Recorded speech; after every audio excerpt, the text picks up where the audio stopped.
wareegtadan ayaa ka soo baxday xafiiska madaxweynaha dowlad goboleedka Galmudug Axmed Ducaale Geelle Xaaftaas oo lagu mamnuucay jarista dhirta iyo ka ganacsiga dhuxusha iyo dhoofinteeda intaba iyadoona looga digay dadka ku nool deegaanada dowlad goboleedka Galmudug in dhuxusha laga ganacsado isla markaana deegaanka la xaalufiyo maadaama jarista dhirta ay nadaab guur deegaanada ku tahay agaasimaha warfaafinta madaxtooyada dowlad goboleedka Galmudug Maxamed Cismaan Beerre ayaa warbaahinta la wadaagay war-saxaafadeedkan madaxweynaha xafiiskiisa ka soo baxay kaas oo lagu mamnuucayo jarista dhirta iyo ka ganacsiga dhuxusha war-saxaafadeed ka soo baxay xafiiska madaxweynaha dowlad goboleedka Galmudug Axmed Ducaale Geelle Xaaf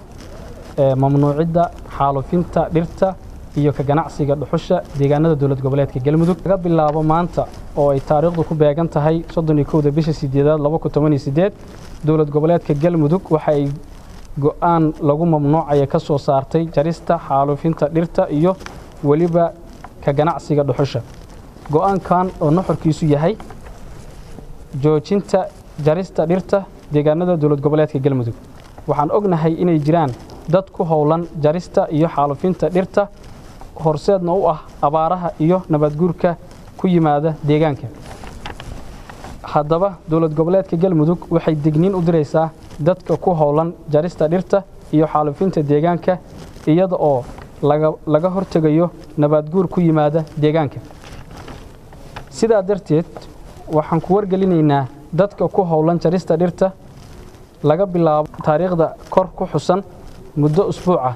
ciddii lagu qabto iyada oo ku howlan jarista dhirta ka ganacsiga dhuxusha iyo waliba daabulidda dhuxusha in sharciga la hor keeni doono laguna qaadi doono ciqaabta uu mutaystay dhinaca kale waxa uu xusay in dowlad goboleedka Galmudug faldambiyeed uu aqoonsan doono jarista dhirta iyo dhoofinta dhuxusha isla markaana laamaha amniga iyo maamulada degmooyinka deegaanada Galmudug la farayo in ay ka hortagaan jarista dhirta iyo dhoofinta dhuxusha amarkaasina u hoggaansamaan dowlad goboleedka Galmudug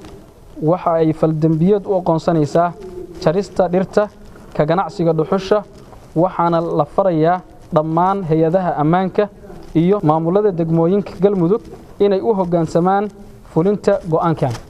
wabillahi tawfiiq assalamu alaykum warahmatullahi ta'ala wabarakatuh deegaano ka tirsan dowlad goboleedka Galmudug ayaa waxa ka taagan jarista dhirta iyo dhoofinta dhuxusha iyadoona arrinkaasi nadaab guur deegaanka uu ku yahay sidoo kalena xoolo dhaqatada cabasho xoogan ay ka muujinayeen muddooyinkii la soo dhaafay iyadoona amarkan ka soo baxay xafiiska madaxweynaha dowlad goboleedka Galmudug uu gogol xaar u yahay badbaadinta deegaanka Maxamed Cabdi Maxamed warbaahinta qaranka Dhuusamareeb